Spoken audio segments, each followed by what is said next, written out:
24 მარტს საქართველოს ტექნიკურ უნივერსიტეტში ბიზნეს ინჟინერინგის ფაკულტეტის სტუდენტური თვითმმართველობის ორგანიზებით საქველმოქმედო აქცია გაიმართა. სტუდენტებს საშუალება ჰქონდათ სისხლი უანგაროდ გაეცათ. უნივერსიტეტს ესტუმრა ნაციონალური სისხლის ბანკი, რომელიც 2015 წლის იანვარში დაარსდა და დღემდე დიდი წარმატებით ფუნქციონირებს. აქციაში მონაწილეობა ბევრმა სტუდენტმა მიიღო. ბანკის ცენტრალური ოფისი ქალაქ თბილისის ქეთევან-წამებულის 47 ნომერში მდებარეობს. ოფისში მისვლა და სისხლის ჩაბარება ნებისმიერ მოქალაქეს შეუძლია, რათა სხვათა სიცოცხლე უანგაროდ გადაარჩინოს.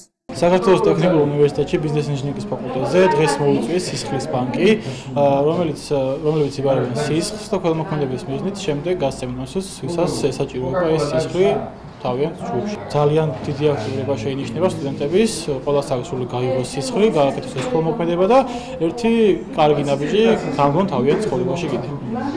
არანაირ სამედიცინო გართულებას ადგილი არ ქონია. ხალისით მონაწილეობს სტუდენტობა.